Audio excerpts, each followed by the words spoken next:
Welcome! You've arrived so soon. The Great Lake must have had favorable currents today. It's so good to finally meet you. Why? What a kind thing for you to say. I've been told many times that I'm pleasing to the eyes, but I've always assumed it was because I'm royalty. It's gratifying to hear it from someone who isn't one of my subjects. Or rather, my parents' subjects. Oh, I understand. You must have fallen for the top-sided gossip about us. Did you think I was some sort of nasty, slimy lizard person? God, a lot of topsiders think that. It's all because you refer to all of us who live below ground as troglodytes. Not a very appealing name if you ask me. And as you can see, we look nothing like those ugly lizard people that prowl around near the entrances to the underground. Does this mean that when we were exchanging letters, you were picturing me as some disgusting creature? How noble of you to have written such sweet words, though you imagine me that way. Heavens, you must be so relieved. And to think you agreed to marry me as well. I can see that you're truly devoted to your kingdom to willingly marry a monster for the sake of your people. I find that I'm liking you better and better all the time. Well, there's that.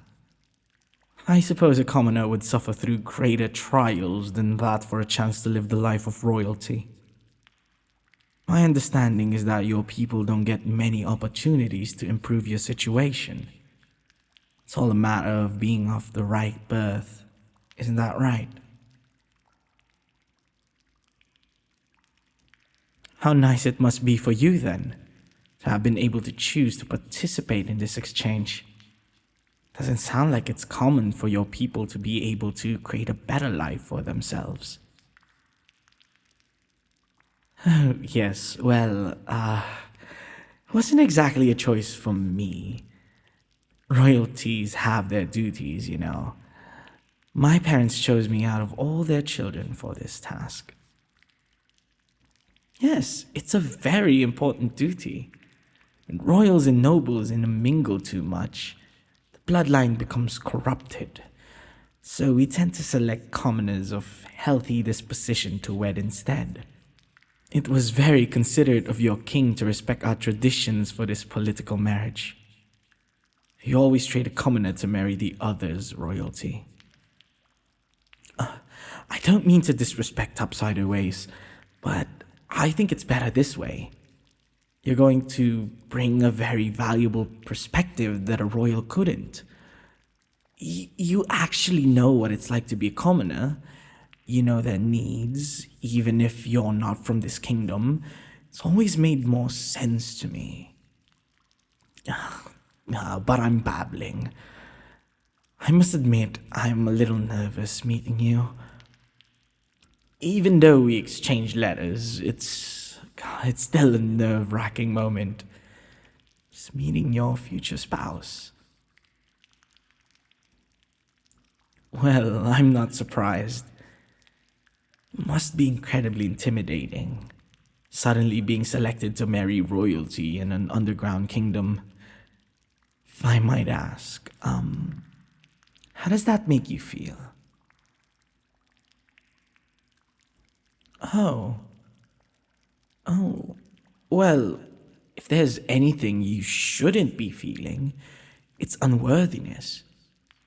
Your people normally decide on candidates for political marriages based on nothing more than parentage and order of birth. But in your case, you passed all sorts of tests, both physical and mental, to prove that you were a commoner worthy of a royal marriage. By heavens, you've proven yourself as the most worthy person in your entire kingdom, at least of those who applied. Well, you can call it luck if you like. But if you're that lucky, then I'd say you're still more than worthy. Luck can be a skill, too. Besides, you're doing us a great favor, just as we're doing for you. Both our kingdoms need this alliance. My kingdom has been perilously low on food for quite some time now. Heavens, it's difficult to grow things down here with no sunlight. The mushrooms and livestock we do have are being mercilessly pillaged by the lizard people. So trade with you for your plentiful crops will be absolutely life-changing. And of course, you'll need our high-quality ores and stones. It's all commonplace for us, but as I understand, the topsiders value the treasures of the earth above all else. I say all that to say this. You've proven yourself. And you're doing something crucial on behalf of both our peoples. You're wonderful, dear. Tell me a bit about yourself. By the years, our letters were so formal. All about arranging the wedding. I suppose we don't technically have to know each other very well for the marriage to happen, but I'd prefer it, wouldn't you? What does your family do?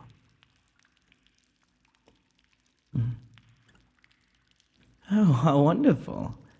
You must have gotten quite used to working with your hands then. That could be useful. Nothing. Anyway, do you think that you're going to miss that? You must have grown up assuming you'd take over the family business.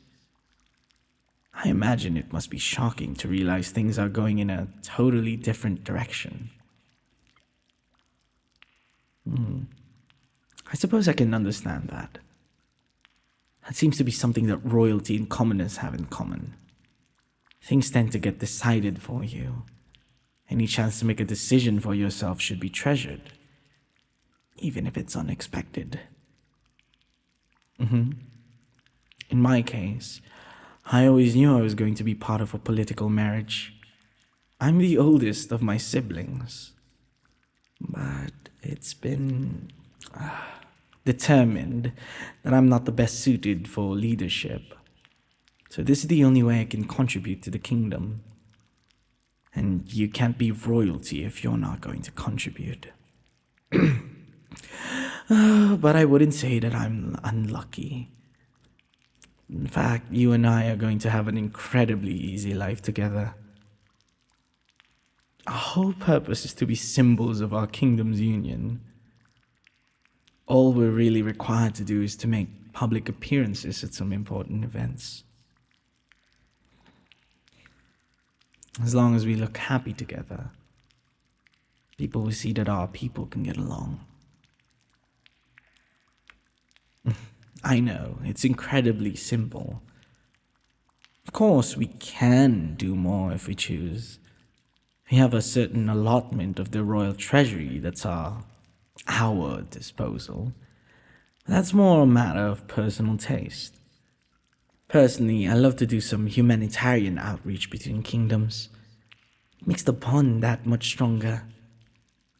I just don't intend to merely laze around in luxury just because I've been relegated to the lowliest role a royal can get.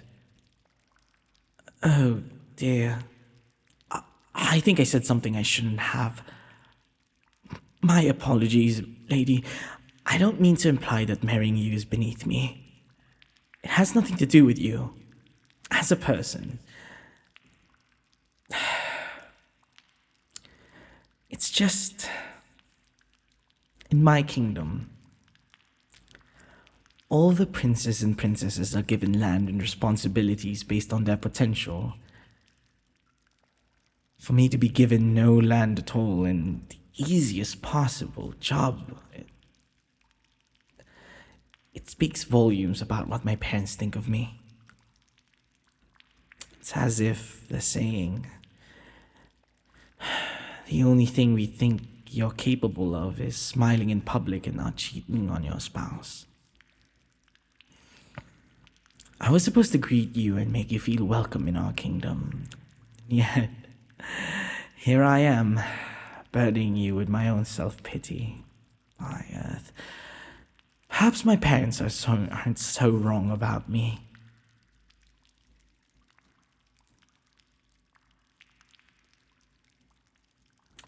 I... Do you mean that? Well, nobody has ever made me blush like that before. Heavens, I'll be honest, I assumed all your letters had actually been penned by someone your king hired. To make a good impression. I haven't considered that you might actually be that charming.